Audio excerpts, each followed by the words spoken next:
Not only is it possible, but that actually is more likely than it was during the darkest days of the Cold War. Most people don't understand that. But that's my view, and it's also the view of the Bulletin of Atomic Scientists, who has set the hands of the doomsday clock closer to midnight than at any time in history, certainly closer than at any time during the darkest days of the Cold War. So the answer is yes. It's not only possible, but it's more likely than it was during the Cold War.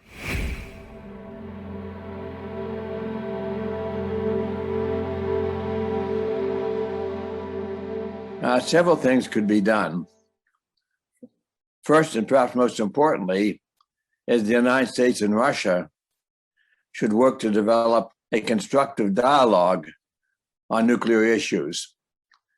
The United States and Russia disagree on many issues, and it's not likely that those are going to be resolved by a dialogue. But one thing they certainly agree on is the importance of preventing a nuclear catastrophe. It is the interest of both nations that a nuclear catastrophe does not happen. So we agree on that, and we ought to begin a constructive dialogue between the United States and Russia on the steps each of us can take to lower the probability of a nuclear catastrophe. In the United States, I'm recommending to our government several actions that we can take unilaterally. One of them is to go off the process known as launch on warning. That's very dangerous because it opens up the possibility of a nuclear catastrophe happening by accident. That would be important for Russia to do the same thing. It is very dangerous to have our two countries, each of them, on a launch on warning posture. It makes us open to an accidental nuclear war. So that's probably highest on my list. Another I've recommended is that the process of deciding to launch a nuclear weapon should involve consultation and should involve time. And I'm recommending in our own country that we go away from the process whereby the president himself has the sole authority for launching nuclear weapons. It would be also equally useful if Russia would also adopt a process which involves several people over some time consulting on whether or not to launch nuclear weapons. So both the United States and Russia should get away from the sole authority launch and require multiple people consulting over a period of time. Those are perhaps the most important things that can be done.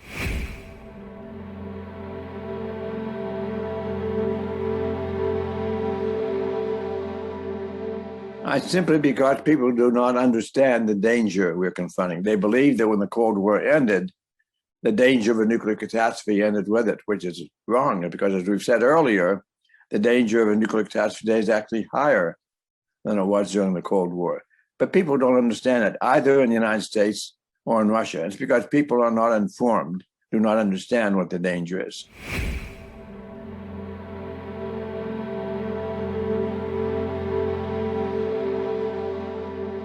I believe we're not only on the verge of a new Cold War, I believe we're already in a new Cold War. And I believe that's exceedingly dangerous. So we are in a new Cold War today. And the threat of nuclear catastrophe then is actually higher than it was during the Cold War.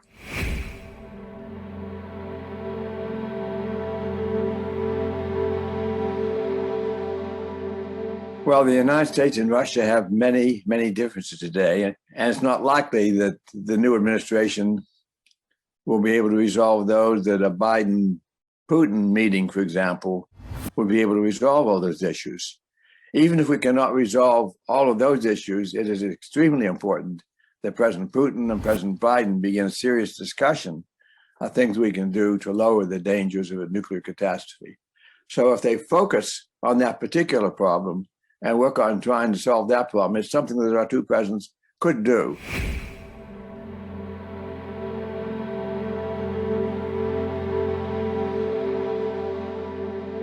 The extension of New START was a very positive and important step. taken by President Biden and President Putin, and I applaud them for taking that step. That in itself does not greatly reduce our nuclear dangers, but it's an important step in that direction. I don't see much prospect of a new treaty, a follow-on treaty, with the present relations between the United States and Russia. So even without a new treaty, though, there are steps that the United States can take and the steps Russia can take unilaterally that will reduce our dangers. And I've described those steps before. Steps, for example, as going away from the launch on warning process.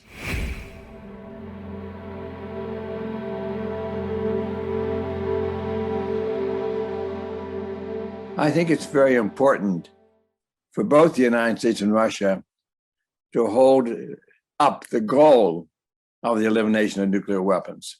I don't see any prospect of that happening in the foreseeable future, but I do see the prospect of taking steps that can reduce the danger of a nuclear catastrophe while holding up the prospect over the long term of eventually eliminating nuclear weapons.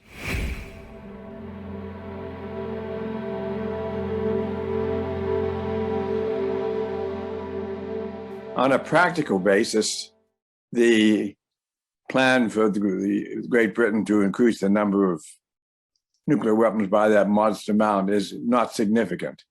On a political basis, however, it is significant, and it's an unfortunate development.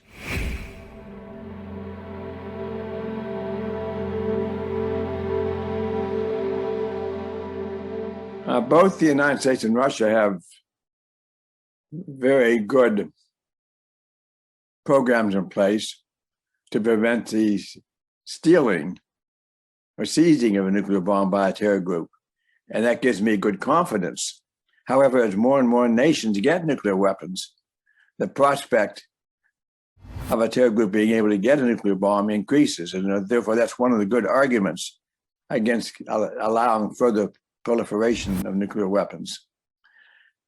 It's one terror group getting one bomb and detonating in one city, whether it's Moscow or Washington or New York, can cause enormous damage. Also causes huge political upheaval.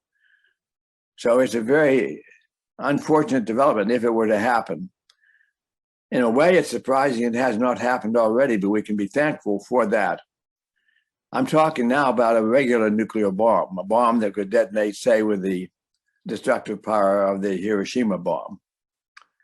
On the other hand, it would be much easier for a terror group to get what's called a dirty bomb.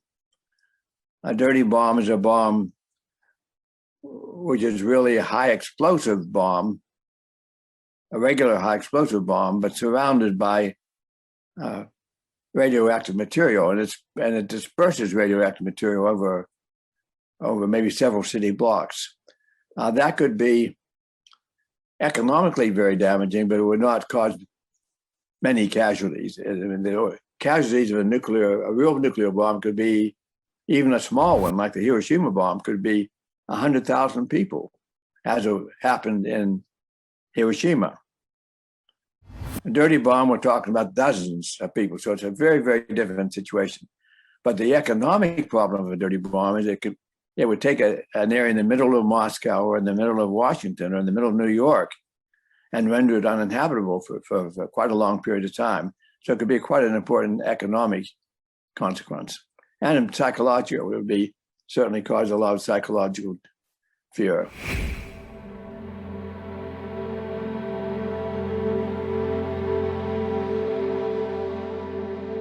I'm not an expert on that subject, and I do not consider myself authoritative in what I say here.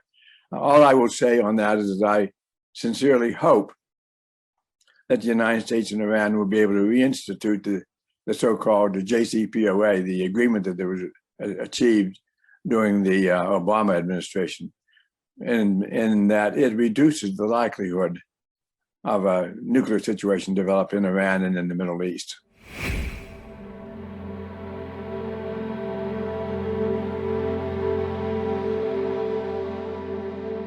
I have been to North Korea several times and talked with North Korean leaders. And I'm of the strong opinion that North Korea is not going to give up its nuclear capability. They achieved it at very great cost and very great sacrifice. They believe that it makes their country safe from a military attack by the United States, and they fear that. So they are to them, the nuclear capability they have is very, very important. I do not see them giving that up. I do believe, though, that a negotiation to achieve that is probably doomed to failure. But a negotiation to reduce the danger of the nuclear weapon would be very important and could be useful if the administration would undertake that. Such a negotiation would have North Korea agree not to build future nuclear weapons, putting the present nuclear weapons under some degree of safeguard. But I'm not very pessimistic that North Korea and that any negotiation is going to lead North Korea to give up their nuclear capability now that they have achieved it.